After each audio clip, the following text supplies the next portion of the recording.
All right, I think I'm rocking. I think I'm live. We doing this? What up, everybody? Excited to be here. Kevin Dorsey, VP of Inside Sales at Patient Pop.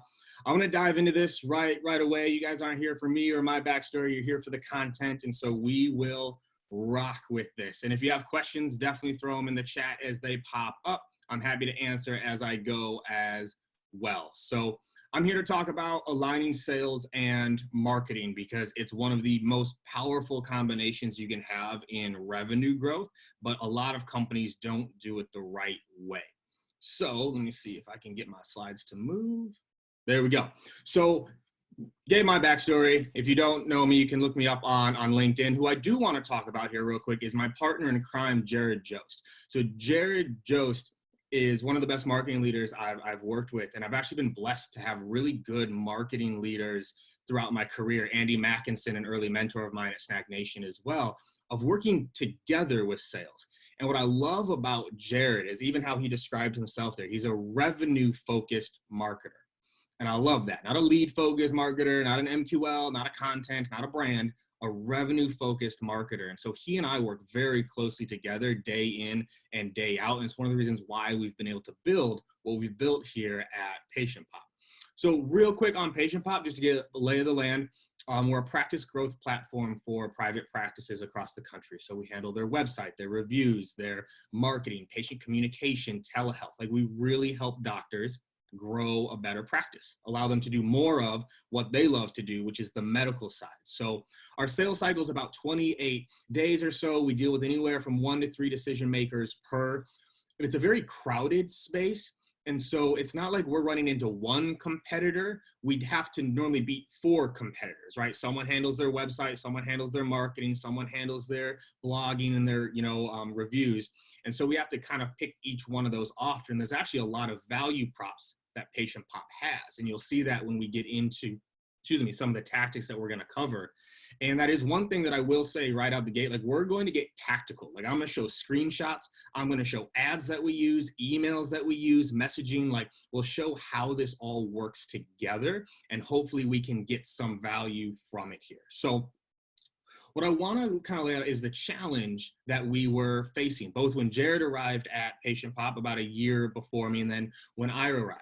So when we looked at, let's start with like demo book rates or just revenue in general, like the results were good, but they weren't great. Like they could be so much better. And Jared tells this story. When he came to Patient Pop, he sat down with the MDRs and he said, so how often are you meeting with marketing? And the MDRs were like, we don't meet with marketing. We don't talk to marketing, right? And he was blown away. Like, wait. The reps handling the inbounds don't even talk to marketing. So that was a problem. When I arrived, it was very similar. It was like, okay, hey, like how often is the feedback coming from outbound to marketing, right? How often is sales actually bringing information to marketing? And that wasn't happening, right? So there was this gap, there was this silo. And although things were going well, as I look at it as a leader and as Jared looks at it as a leader, there was just this feeling of, man, this could be so much better. And this last point here, production and activity volume were either low, right? We weren't touching leads often. Our speed to lead was atrocious. Like we're talking hours to days sometimes. Sometimes leads wouldn't even be followed up. And to my salespeople on the call here, I'm gonna call us out here because salespeople, we're jacked up sometimes. If marketing's not giving us enough leads, what do we complain about? Oh, there's not enough leads, marketing. But then when marketing gives us a lot of leads, what do we complain about? Oh, the leads aren't good, marketing, right? Like in sales, we'll try to push it all onto marketing, but sales doesn't always do the right things. And that's part of what was happening here. Marketing was putting leads over, sales wasn't doing what they needed to do with it. And so this was an overwhelming challenge of, okay, how do we bring it all together? Like why we like to title this all bound. How can inbound influence outbound and how can outbound influence inbound? And that's what we're going to walk through today. So these were the 4 steps that Jared and I went through to get alignment. First was the strategy. What are we trying to achieve and how do we agree together we can achieve it? The next was, how are we going to measure it? It does no good if we're just talking about it.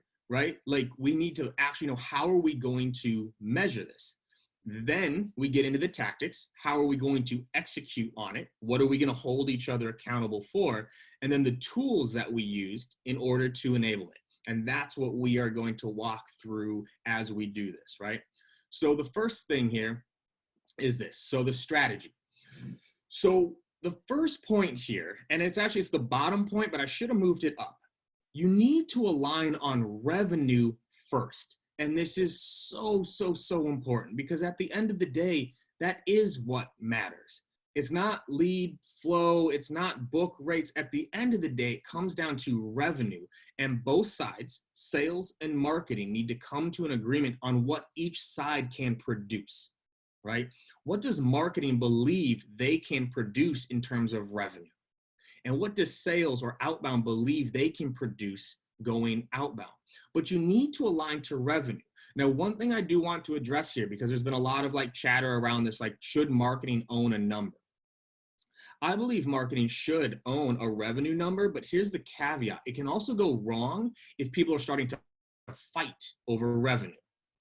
And some of y'all might understand what I'm saying there, where now it's not talking about how to get the most revenue. It's, okay, oh, that one's inbound. No, that one's outbound. No, that one's mine. No, that's not what I'm talking about, right? And Mark just asked, how can marketing produce revenue when they don't close?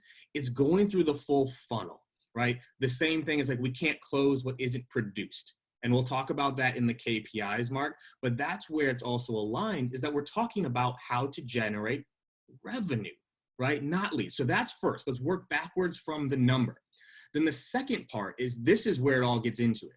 How can we take the best from sales, the best from marketing, and bring them together, right? So something that we have in place now, we meet with marketing weekly. The MDRs, or whoever's handling inbound, they meet with marketing every single week to review how the numbers are. I meet with marketing 2 times a week to ensure that we're aligned on messaging, that we're aligned on behavior, right? The bullet point I have here on the tough conversations, Jared and Jordan, his director, have full carte blanche to call me out if my team isn't handling the leads properly. We have agreed to how my reps are going to handle those leads, and if they're not, they'll call me on it. But the flip side's also true.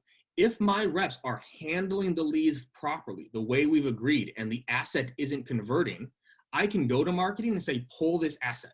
It's not working. But that can only happen if we've aligned on the strategy and what we are trying to do, right? But then we can take the best of both worlds and put it together, right? So then, oh, sorry, too fast. Then we get into the KPIs, right? So one, we look at some of the behavioral things. What are the reps supposed to be doing, right?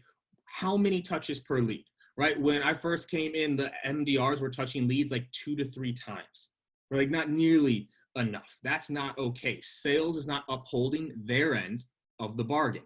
So we established, here's the SLA. Here's how many touches. Here's how quickly we need to get there. Here's the messaging. So this is something I love and I respect so much about how my marketing org operates. So before they release a new asset, they sit down with the MDRs and with the salespeople and ask them, do you think you can book meetings off of this? Let that sink in for a second. Instead of marketing throwing assets out into the world and going, sales, why aren't you booking or why aren't you closing? They come to sales first and say, hey, how do you think this messaging will work? Do you think you can book things off of this? Could you see any objections coming up in the wrong places? And that way sales has signed off. That's what's so important. When something goes out, we've signed off that we believe we can close with it, right? So we agree to those things first. Then we look at performance by asset, right? So what are the book rates for white papers? What are the book rates for demo requests? What are the book rates for our scanner? What are the win rates? We're going through the full funnel so we know what to expect. So again, circling back to Mark's earlier question, if marketing knows how many leads they can produce from a white paper, And they know what an average conversion rate is to demo if sales is doing what they're supposed to do.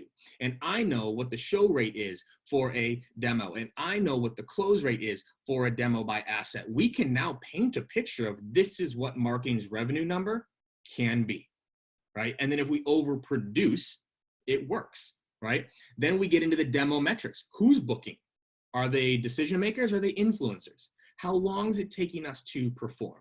And so what we've done now is we've built this journey across of, okay, here's where it starts at the asset and having different types of assets, right? Very ungated blog posts to gated things like white papers and case studies, to a competitive scanner, to a demo request. Like we have it by stage, but we know to the number how each one of those stages should convert, right? But we are talking about it every single day.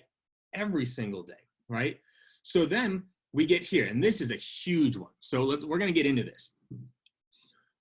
Salespeople, you may love me or hate me for this. I don't care. It's all good. I'm just going to share what I believe. Marketing is way better at data than salespeople. I'll say that again. Marketing is significantly better with data. Marketing knows how people behave when no one's watching. Sounds creepy, but it's true.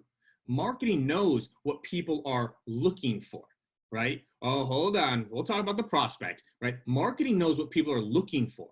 Marketing knows what ads work. Marketing knows what headlines are the best. Marketing knows what images are the best. Marketing knows which assets are actually converting better. Marketing knows those things. And very often sales ignores it, right? Now notice, I didn't say they know the prospect better. I said they know the behavior better. And we're going to talk about this, okay? So when I come in, one of the first things I do is I sit down with marketing and I say, show me our top performing ads. I want to know what our best ads are. What headlines get the most clicks? What images draw the most views?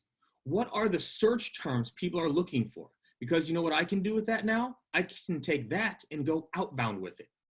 If I know what the top headlines are, you know what I just built? My first sentences on my emails.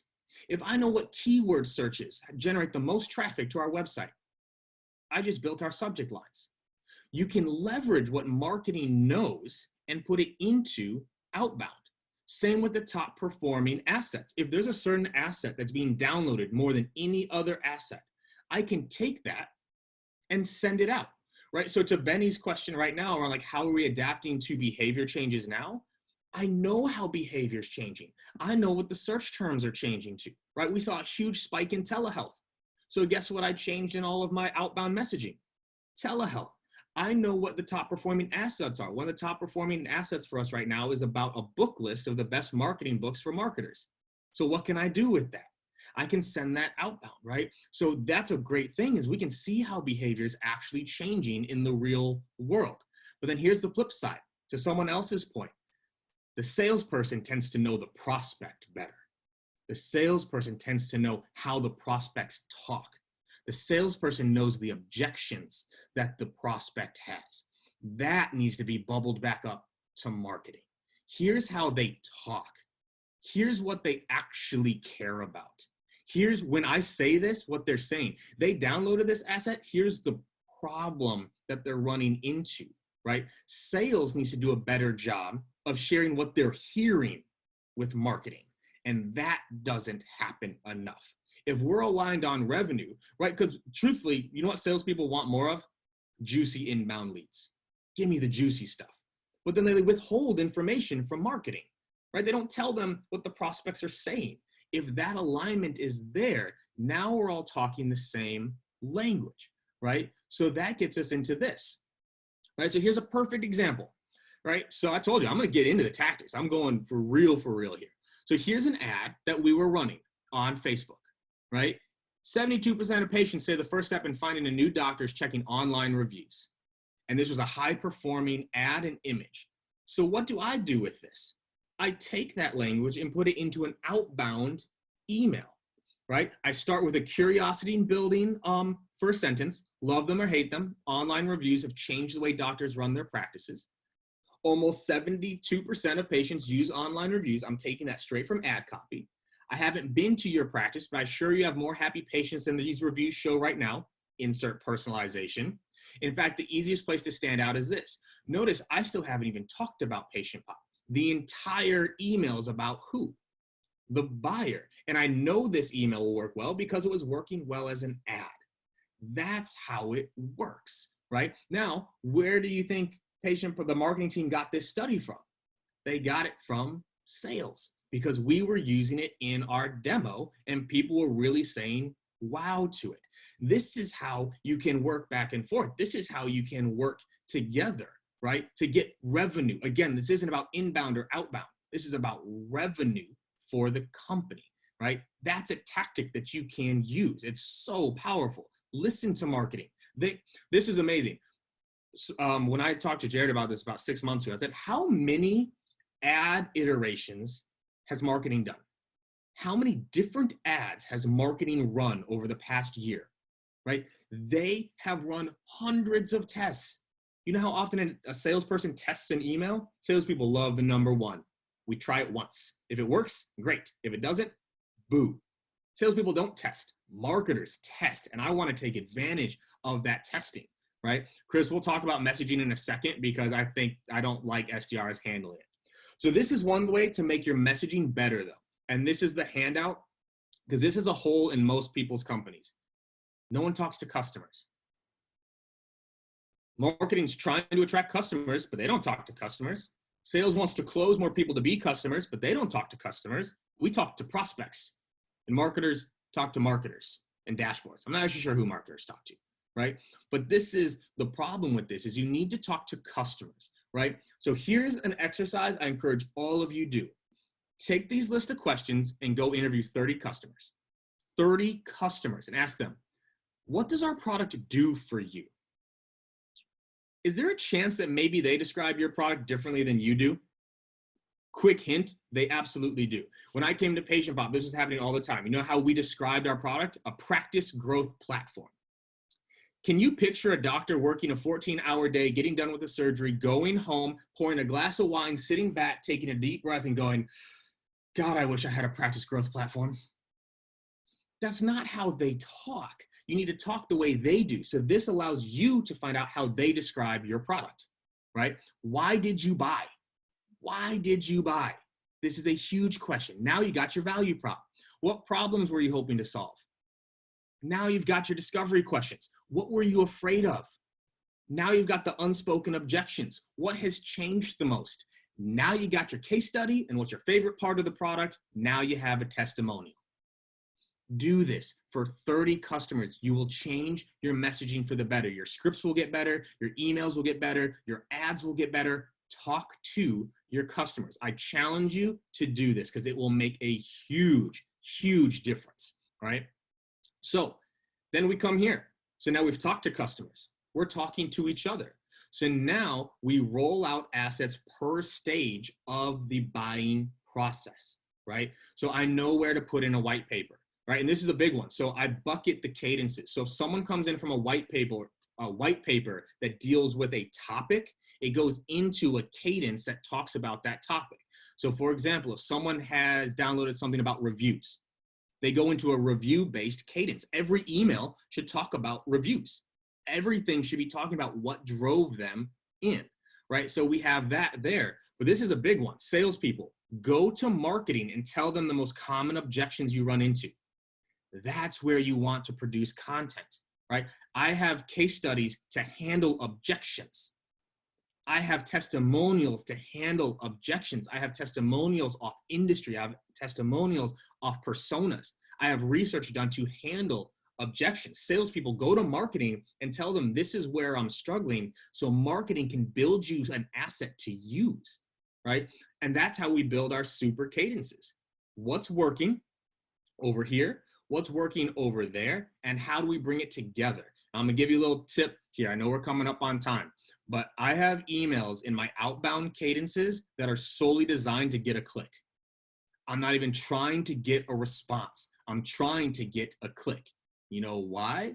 Because if I can get them to click and go to our website, what can marketing now do?